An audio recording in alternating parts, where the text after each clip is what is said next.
All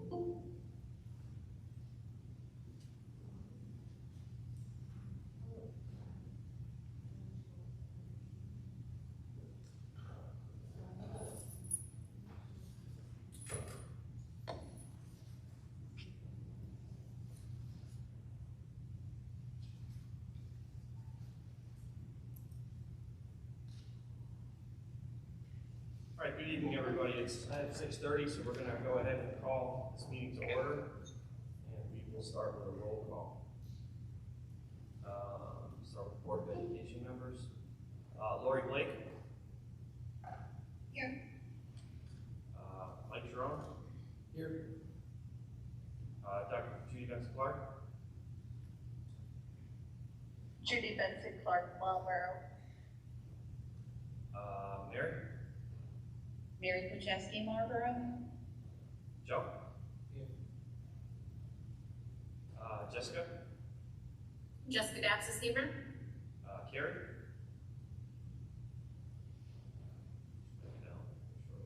Marion Carolina, Marlboro. Great, thanks, Carrie. Gabe. Eric. Susan. Sue.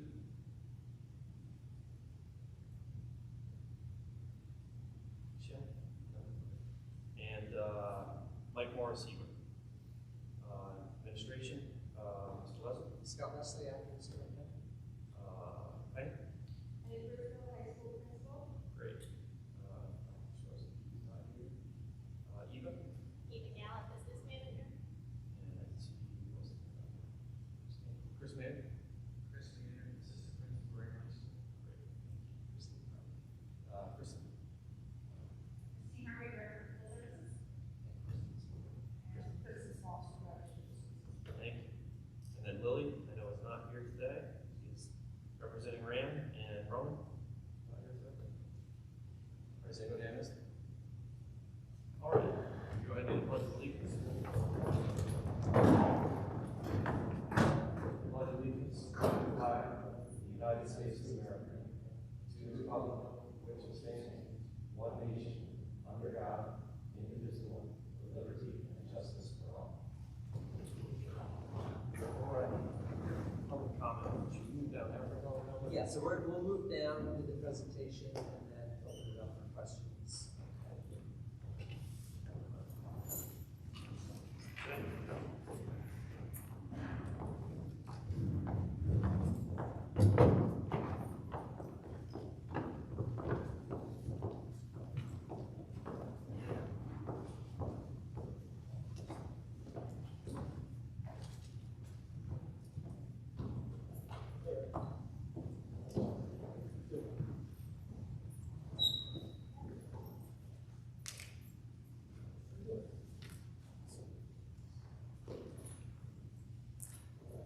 So, good evening. Thank you for joining us.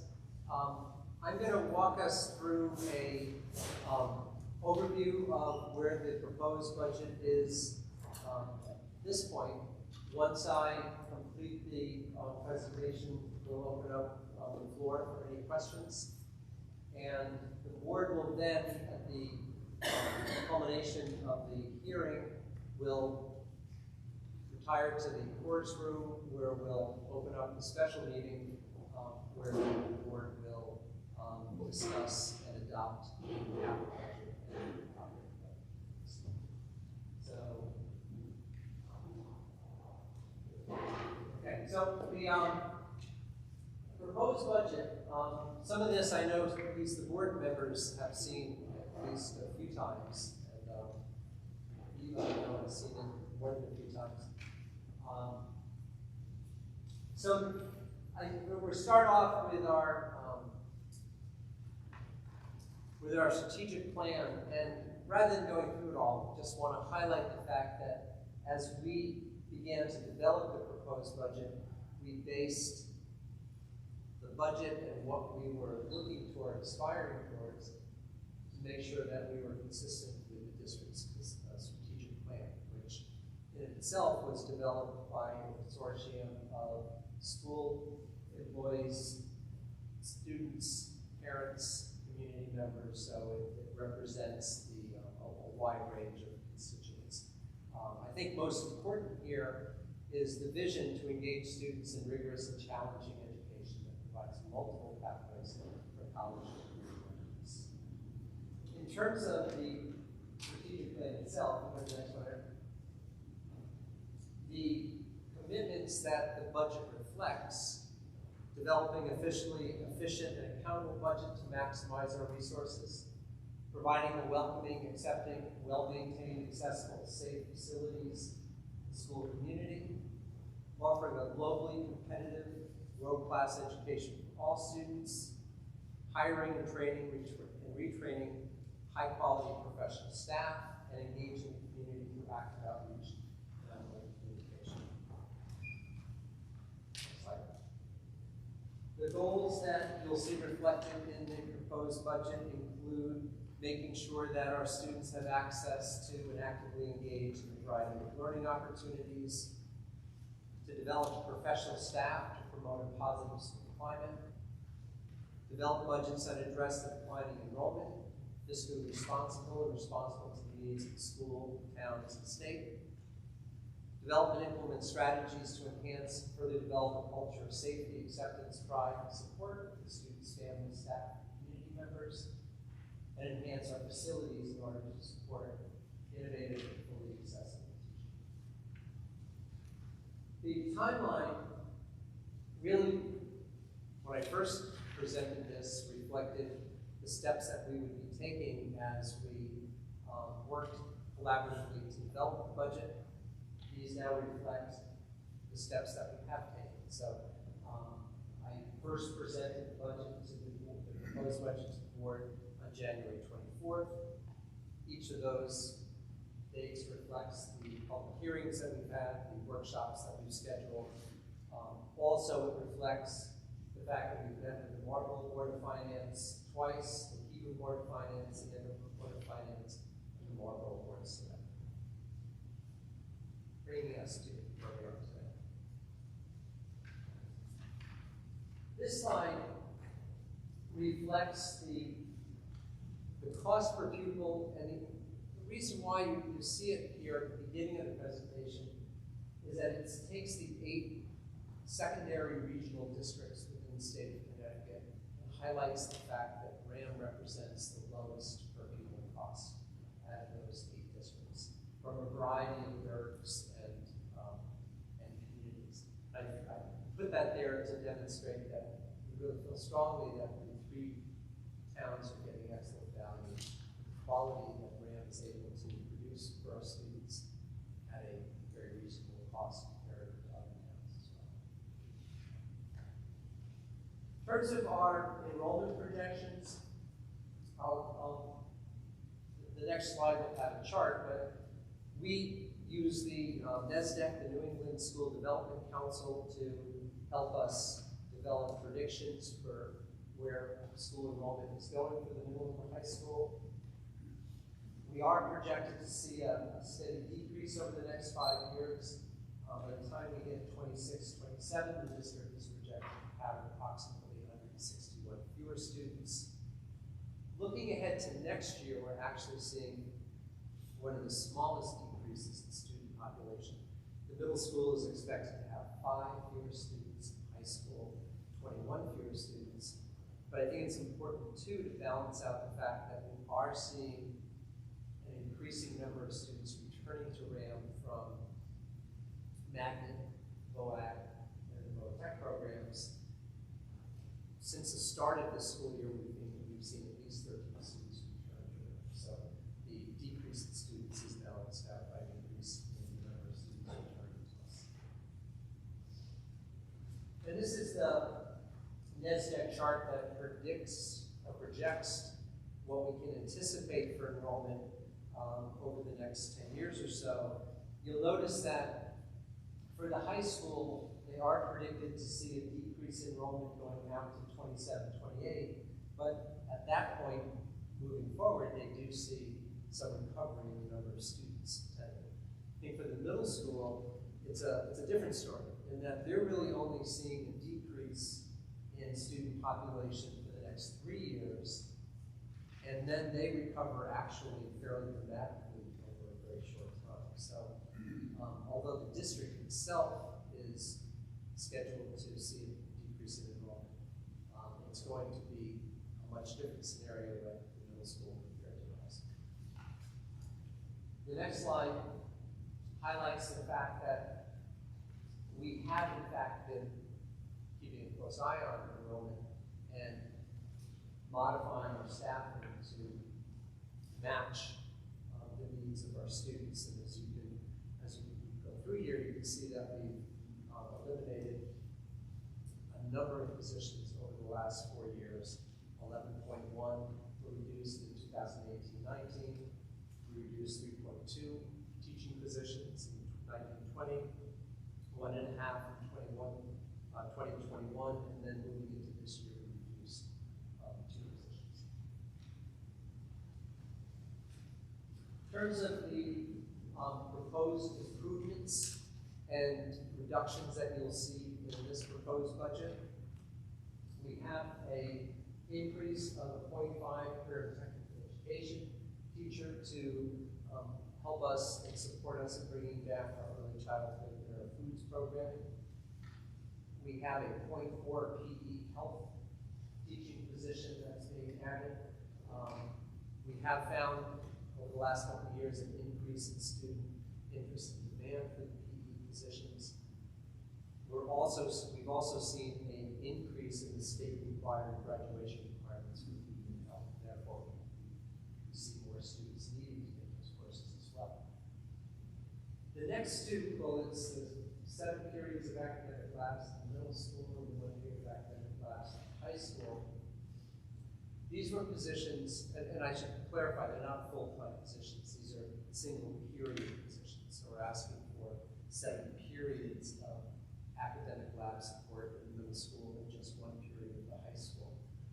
An academic lab is different than a traditional study hall, and the study hall students are assigned to, and it's a supervised study area, but it's really a quiet study period. It's not a study period in which the student is getting a lot of support from the teacher, because you might have as many as 25 students in the study hall. Whereas an academic lab is has many fewer students, so that the teacher can provide much more structured support for the student. And we saw this when we went into the pandemic, and as we come out of the pandemic, the academic needs for our students have increased, and so therefore we felt it was important to increase these. These are the academic lab positions have been funded through the ESSER grants, which are the grants that came out of the pandemic. Our proposal is that we absorb those into the operating budget. I don't anticipate that those will need to stay indefinitely, but we do anticipate that next year we'll still have some students that will need that extra, more intense support. The next bullet, the study hall monitors in high school, are related to the academic labs, in that as we increase the number of academic labs that we're providing for our students, it requires that we're taking teachers out of the duty distribution, whereas most teachers who have 1 duty each day is serving as a study hall. Because we're moving teachers into the academic labs, we need to add a couple of study halls to make sure that we keep our study hall numbers reasonable. So those two have been funded through the ESSER grant. I'm proposing they get moved into the operating budget for at least 1 more year as our students continue to kind of climb out of the pandemic. The 3 paraprofessionals at the high school, these are specific positions that are related to students that we know will need the additional support of a paraprofessional. So that's why those are there. Next there. The nurses administrative assistant, this is not a full-time position. This is a 0.67 position, so it's a little more than half-time. We had this position in our operating budget, and 2 years ago had eliminated it, thinking we didn't need it. When the pandemic hit, and we found that our nursing office was one of the busiest locations in the building. So here again, we used the ESSER grant money to bring that position back. moving into next year, we anticipate we'll probably need it for at least one more year, again, as we kind of head into the unknown in terms of how much COVID is going to continue to impact our nursing services. So my recommendation would be to absorb it into the operating budget for at least 1 year. The school counseling team leader stipend, this isn't a position, this is a small stipend that supports our team leaders. The middle school has 4 teams, each team has a team leader. We have found that during the pandemic, our school counseling staff in particular has been challenged with the increased demand for their services. And without somebody in the middle school supporting that group with some leadership, we found we were a bit at a disadvantage. And so we have our 2 guidance coordinators, school counseling coordinators in the high school. It really made sense to make sure that we had somebody in the middle school who could help coordinate those services so that all of our students, their needs were met. And in terms of reductions, we have had a half-time district technology service technician, have not been able to fill it.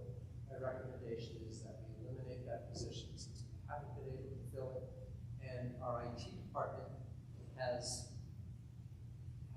figured out how to manage with our IT director. We have a full-time technician, and we're very fortunate to have one of our teachers, Erin Nunes, sitting on stage, to support our IT infrastructure and support for our students and staff.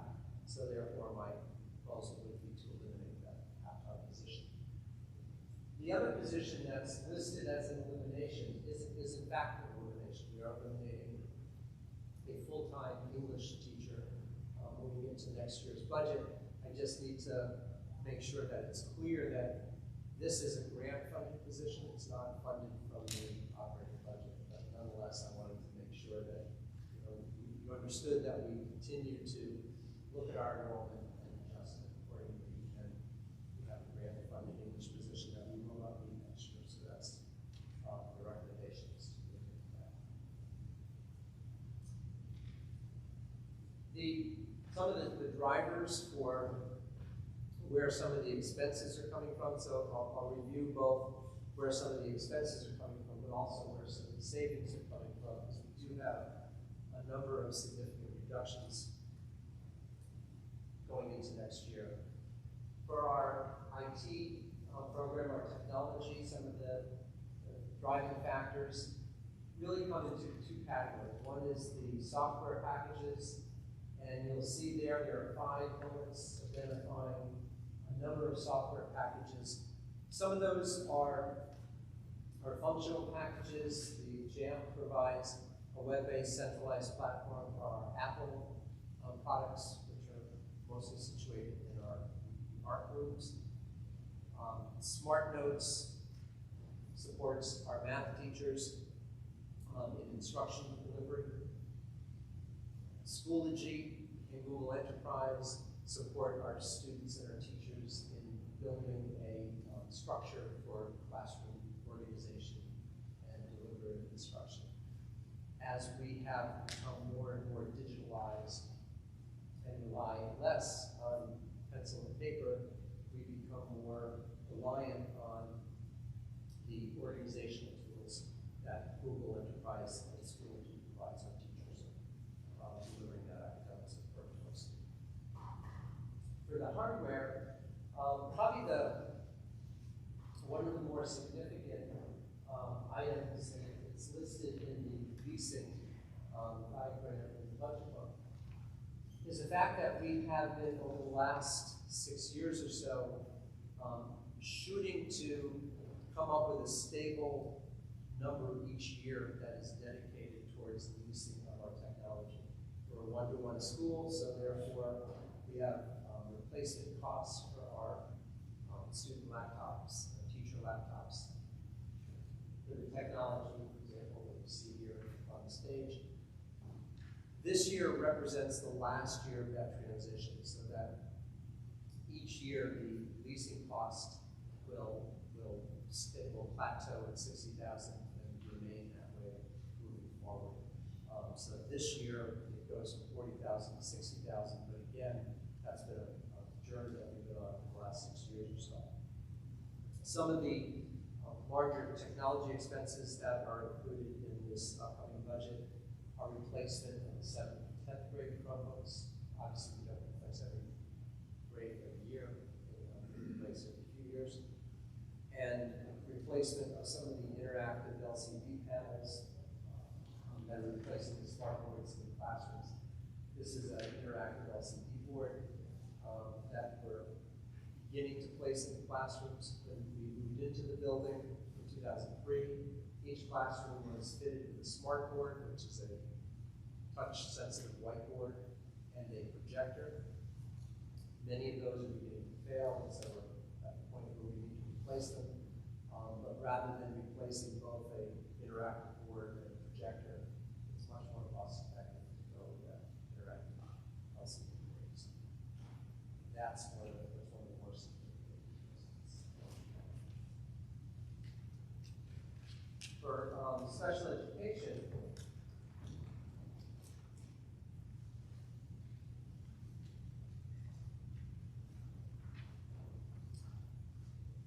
we have a number of areas that are driving some increases in the budget.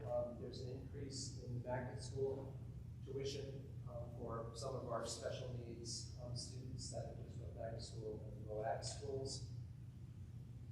Under the second bullet, you'll see some very specific scenarios that we're planning for. So we know for a fact that we have 3 students attending out-of-district programs that will be moving to more costly programs next year. We have an incoming 7th grader who attends an out-of-district program. And we have 3 students who are moving out of RHAM into postgraduate programs, so that we know that those are specific students who have specific special ed needs. And we've seen a slight increase in our assessment supplies, which help to identify which students are in need of special ed services. As you can imagine, during the pandemic, it's been a challenging time for a lot of our students and families, and so we've seen an increase in requests for assessment services to determine whether a student may qualify for special education. And for our facilities, these are all items which are included in the operating budget, not the capital budget. But we have a number of increased costs that we're aware of. Our HVAC repair and maintenance software program needs an update. We're told to anticipate approximately $95,000 increase in our electric delivery fee from Eversource. We have a number of individual pieces of equipment that need to be replaced: a washer and dryer for the middle school key department, some flame cabinet for the high school science department, a new soundboard for the auditorium and outdoor AED enclosures for athletics. Our natural gas supply costs, we know, are going to increase. And we're asking to add one more remote access door coming in from the outside of the building. For any of you coming in from the main entrance into the high school, right before you get to the wall of windows for the media center, there's an entryway that doesn't have a fob-coated entranceway. It takes us into the English wing. And for the last few years, we've had more classes meeting outside, certainly during the pandemic, and teachers taking their classes outside through that door aren't able to get back in. And for safety purposes and security purposes, we'd like to install a fob entrance so that it eliminates anyone's temptation to keep it open with a rock or something like those things. So to make sure that we keep all of our doors locked at all times. And the capital budget. So the capital budget also in some ways represents a journey and a goal that the board and the board's facilities subcommittee have been looking to achieve, and that is to try to come up with a stable and steady funding number for our capital projects. Our capital budget has increased and decreased over the years. And we really looked at 500,000 as the point that would provide us with a consistent number that would provide and whatever needs we may have for a given year. It doesn't mean that we're able to buy everything that we like. Our capital budget proposals for this year were north of $1 million, but in prioritizing, that's a number that we feel is a reasonable number that we're going to be able to adequately maintain the building. And in this year's proposal for capital spending, we have the replacement of the kitchen's flooring and some of the walk-in coolers and freezers. The kitchen serves both the middle and the high school. Our health inspections, which obviously are mandatory, occur each year. We pass with flying colors, with the exception of the floor and the walk-in coolers, which we always get dinged on because they're installed in 2003, and the flooring is beginning to come up, and the seals on the coolers are beginning to fail. So those both need to be replaced. The control joints in the middle school, the high school, at the foundation, the doors and windows need to be replaced. You'll notice that even though it's smaller, the cost is a little higher for the middle school. That's because a lot of that caulking is original to the middle school, which is built in '83, and the quotes are a little higher because of concern that there may be PCBs present in those, so there'll be some mitigation requirements that will up the cost of that. The retention pond sits just below the middle school baseball backstop, and that collects the water that comes off all the high school athletic fields and the parking lot on the high school side of the facility. The retention pond also has a spillway which ensures that silt doesn't pass into Jeremy Brook, which runs adjacent to this school property. Unfortunately, the retention pond is in need of being cleaned out. Maybe you can clean that every 20 years or so when we're there. Plus, the spillway has shifted and is no longer in a position to adequately filter out the silt. So that needs to be replaced as well.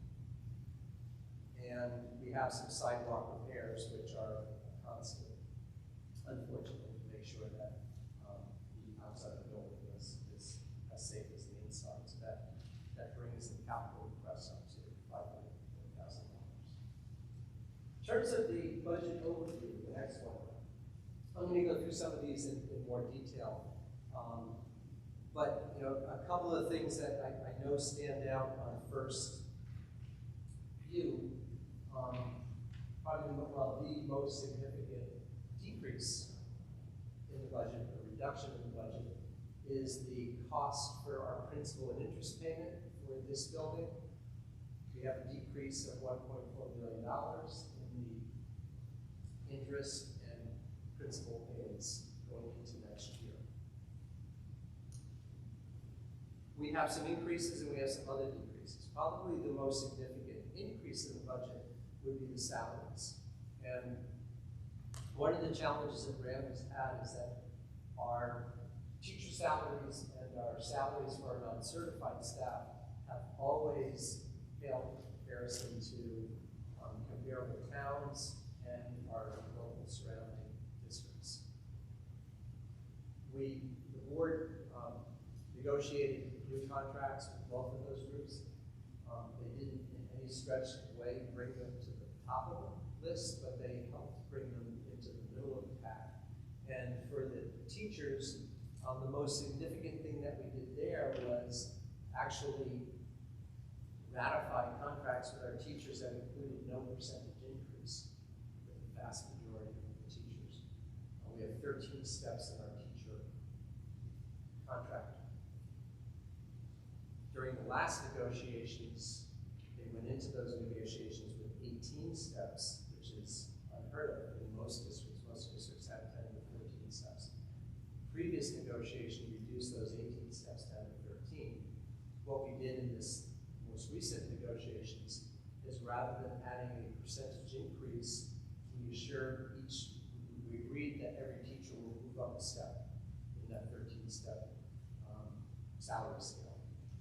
Prior to this, the RHAM negotiations would often freeze teachers in certain steps. So you have Hebron has 13 steps, takes 13 years for a teacher who starts at Hebron to get to the top of the salary scale.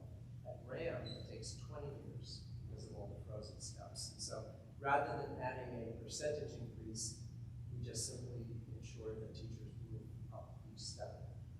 The only exception on the percentage increase is that teachers at the top of the salary scale get a 1.5% increase each year for the next 3 years.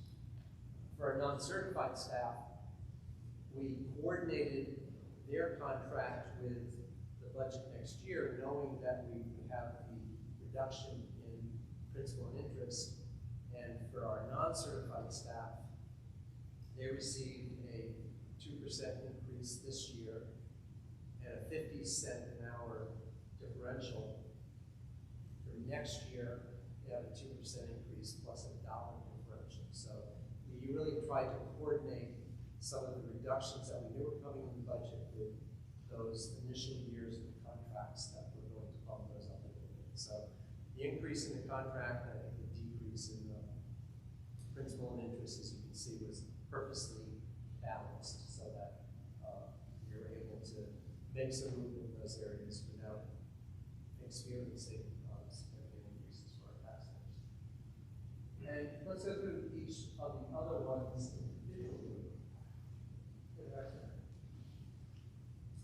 So for our purchase services, this includes student transportation, getting students back and forth to school each day, or special ed transportation, transportation for students in athletics, printing and binding, electric repair and maintenance, and what used to be free custodial temps, we see a decrease of $105,000. This area is, and a lot of that decrease comes from both transportation, but also significantly from those 3 custodial temp positions. We had 3 full-time temporary custodial positions for the last couple of years, mostly throughout COVID, because we couldn't guarantee when we would have a full staff because of the increase in staff absences. Now that we pulled out of the pandemic, we've eliminated those 3 custodial temp positions, so that you'll see a decrease there. The next one, tuition. For in-state, we're able to decrease the tuition going into next year by $367,584, and that includes special ed tuition and OLAC tuition.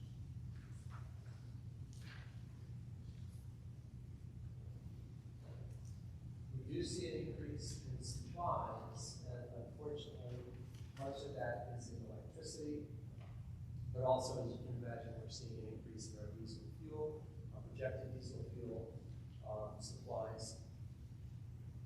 We also are anticipating an increased need for supplies for our CTE, our Career Technical Education Program, mostly because our metals, and in particular, is a program that relies on hands-on activities. In the last couple of years, those have been minimized. Now that we're out of the pandemic, we anticipate going back and fully stocking each of those programs. But out of those numbers, it's really the electricity that is driving that increase.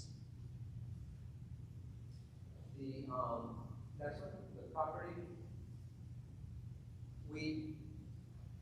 Here again, I think coming out of the pandemic, we haven't used the equipment as much as we might have in the past. And so we reduced the proposed purchases in those areas. So we're not proposing the typical amount of equipment that we typically purchase for art, science, PE, and CTE, for security, for technology, furniture. So we have a proposed decrease of $108,000.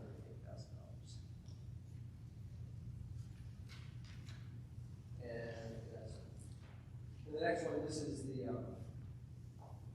largest decrease, which is the principal increase for this building. The entire schedule is in the budget book, and we will see we'll see the decrease going into next year, and then it will remain flat for a couple of years. You'll see another decrease of approximately $600,000. It will remain at $400,000 for 3 years, and then eventually credit will be eliminated. So the good news is that the principal interest bond increase is for the last few years of payments.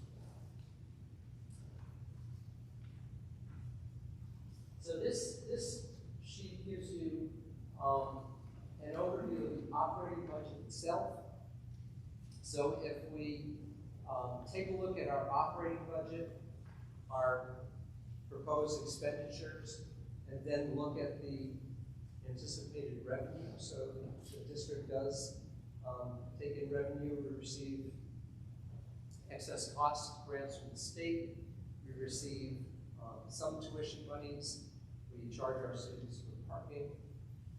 We charge individuals to get into our athletic events. With all of that, we're proposing a operating budget of $29,771,705, which is a decrease of 1.91% over the current budget. That's just the operating budget. As I indicated, for the capital budget, we are proposing an increase over this current year. Currently, our operating budget is $299,500. We're proposing that we increase it to $504,619. And again, my anticipation would be that that number would then remain flat, showing no increases moving forward. And that is an increase of 68.49%. You put it all together, this is where the number that's most significant for us. The combined capital and operating budget is $30,276,324, which is a decrease of 1.22% compared to this year's current budget. And I think the next few pages outline, for the towns in terms of what does that actually mean, what does it look like in terms of how much each town is, the savings they're experiencing. If we just looked at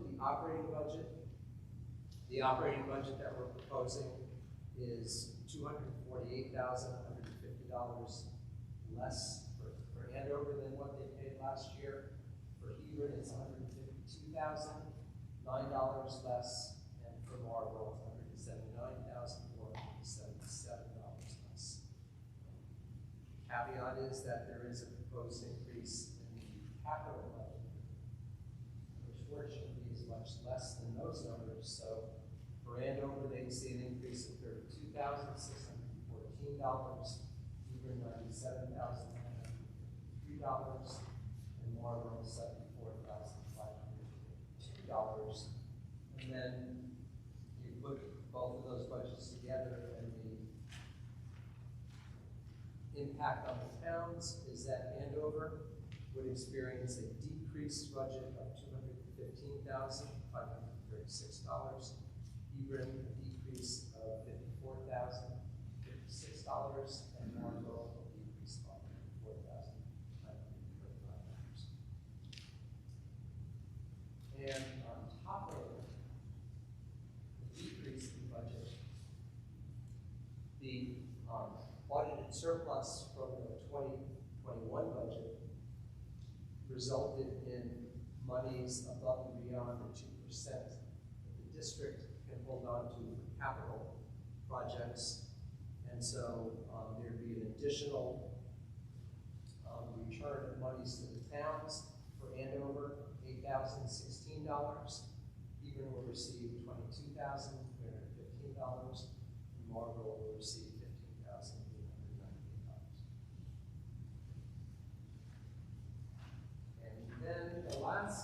slide in for information just outlines the kind of historical budget requests that have been approved over the last few years or so. So as you can see, it's gone from a high of 2.89% increase to the current proposed decrease of 1.22%. I think if you look over the last couple of years' budget, you'll see that they've been pretty minimal compared to previous budgets. The district has really tried to come in with reasonable budgets that meet our needs, but also reflect the needs, the economic needs for our three towns. And we have offered in this year's budget continues to do that, coming in at a negative 1.22%. And with that, we can open the floor up to questions. No, not this. We should go back up and we can.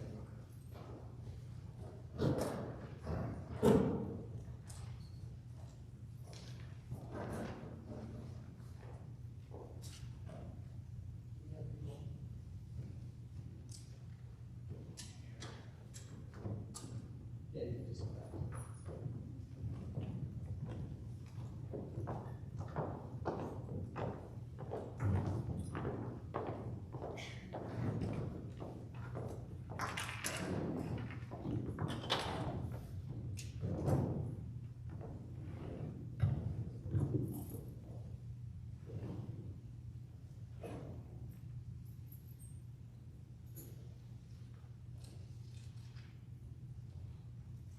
What was the process?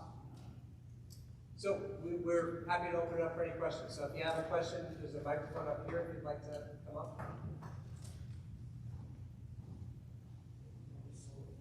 Okay, that's okay. A couple of questions, and probably comment. You mentioned that 2% excess can be used for capital expenses. When you combine that with the capital increase in the budget, how much more capital money are you looking at having this year than last year?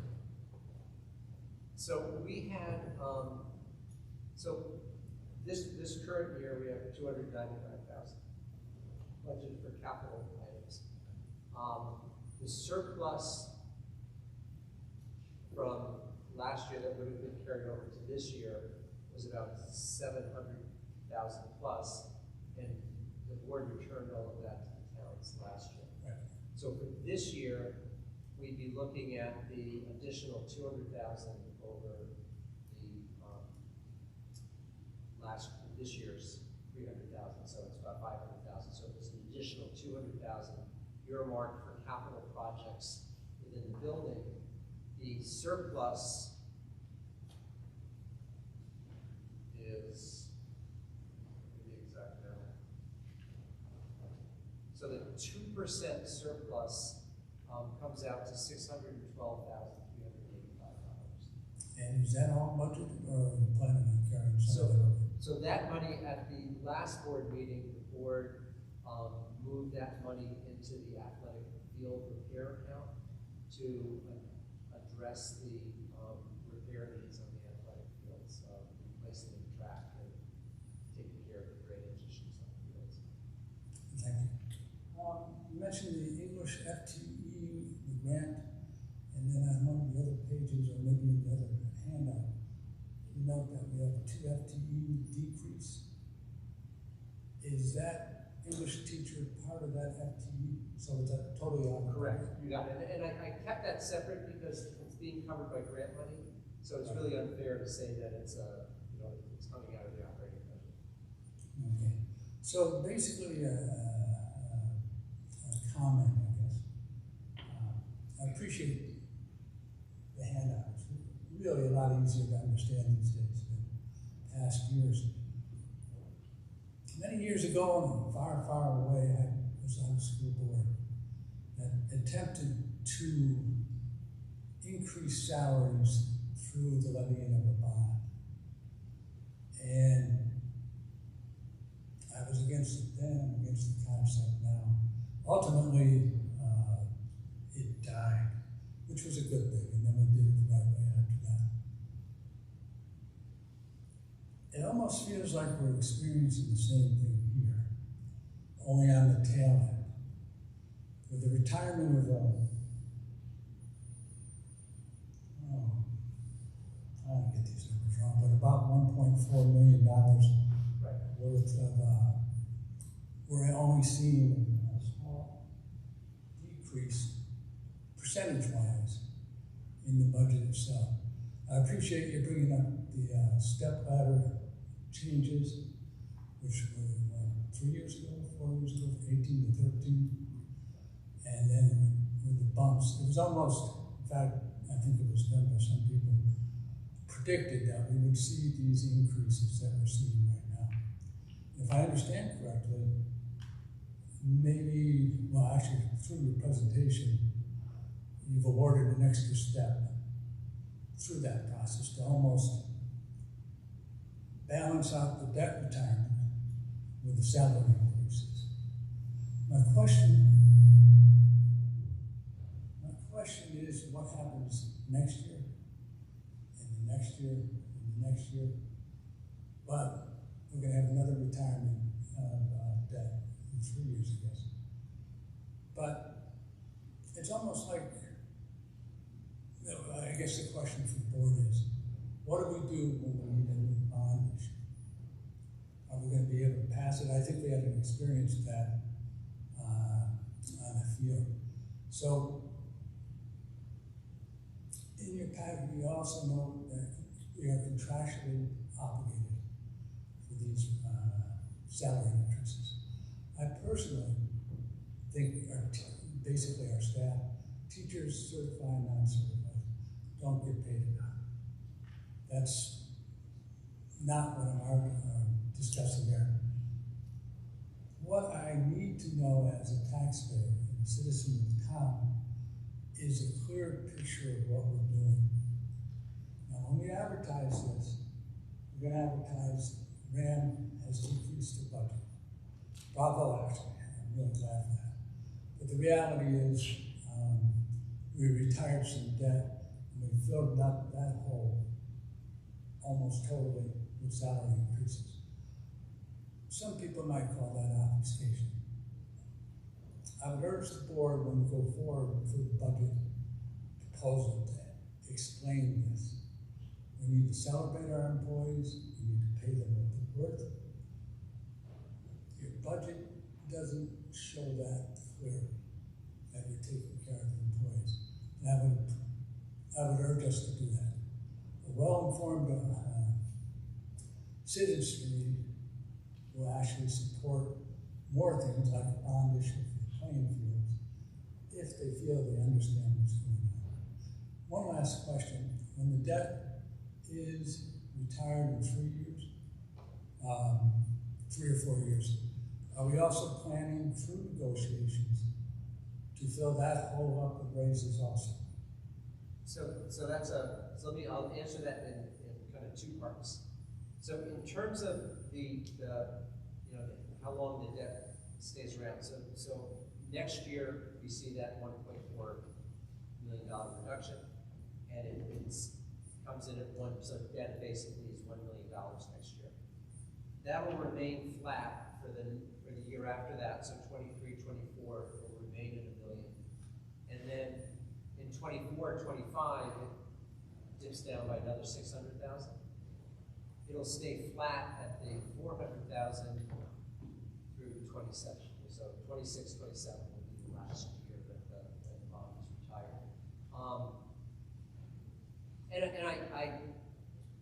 I concur with your thoughts on the mixing of the salaries. And our goal here was to kind of coordinate the 2 highest years of each of the 3-year contracts into next year's budget to kind of offset a little bit, as you indicated. I don't know if we can speak to where we're going to be 3 years from now.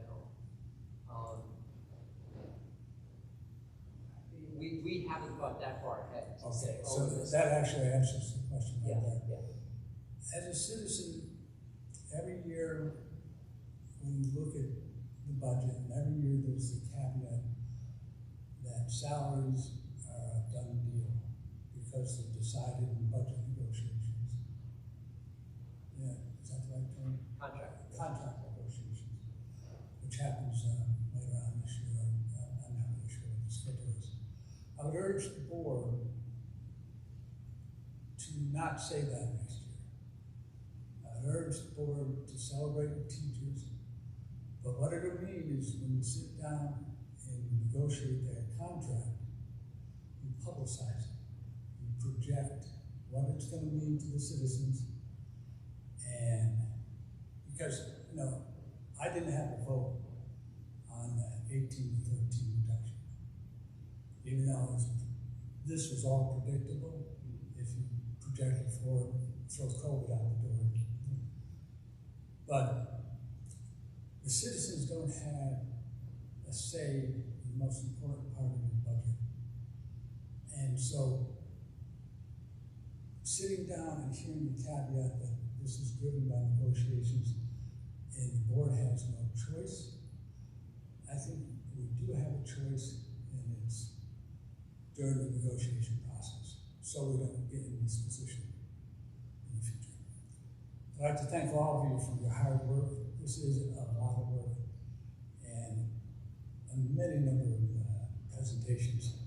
Do better each time. Thank you. Great, thank you very much. I don't know if I introduced myself. I'm Terry McManus, 169 North Street. Is anyone online? Question?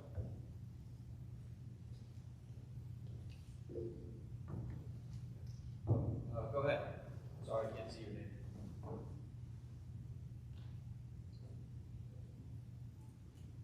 Hi there, were you addressing me with the J? Yes, please, go ahead. Okay, thank you. I want to introduce myself. I didn't know I buzzed in on another Google account that doesn't say my name, so I am Julian Seaver. For those of you that don't know, I just want to say out front that I am a member of the Andover Board of Finance. So I have this, but I'm just speaking as an individual. This is just, I've had a minute to digest the presentation, wanted to listen to your public input tonight, and just offer a couple comments. So, I apologize that my name wasn't there, I have no idea. So, I guess, overall, you know, with the declining enrollment in RHAM and, you know, I myself work in a school system and understand how budgets work and trying to keep the quality education going.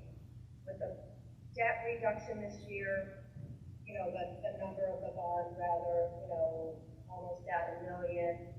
And then as I did my quick addition for the rest of the reductions tonight and saw that it's over 2 million, you know, of things that are decreasing, I was thinking that this might have been the year that the Board of Ed had jumped in and tried to make a good reduction so that possibly this budget would get under the $30 million amount. So I understand a lot of, you know, I won't keep you much longer, but I did see a couple of things that I wondered if there were needs or wants. You know, like even in the capital budget, which I know the number went up in the 500,000, there's the sidewalk curb repairs, which are 40,000. You know, I don't know if all of these are needs or wants, you know, which do inflate the budget up in a year that there can be some significant savings. I've had 3 children go through the school. I think highly of it. You know, they're all doing well. And like I said, I work in a school system, so I think there's a lot more involvement of money in raising and producing great students. You know, families, things of that nature too. So it's not all about the dollars. So that being said, there was another thing that I also saw, and then I'll be quiet. But there was like, when looking to places you possibly could make cuts, you know, if they're not a this year expense, to kind of bring it down so that each of the 3 towns could maybe get a little bit of savings. I saw that the classroom interactive LCD panel boards were going to be replacing some of the aging whiteboards. And that was 90,000 there, so I don't know if that's a need or a want or, how that goes. Thank you. Good luck with what you do. Thank you. Anyone else online? If yes, go ahead and raise your hand digitally. Eric will let us know.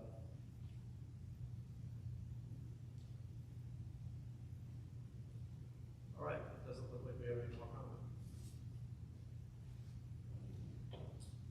So, need a motion to adjourn? Make a motion to adjourn. Okay, and a second. Okay, second by Eric. All in favor? Any against? All right, with that we are adjourned for the vote. And we are going to log out of this meeting, and we'll move those of us here will move into the course room, and then anyone remotely can log into the next link for the special board.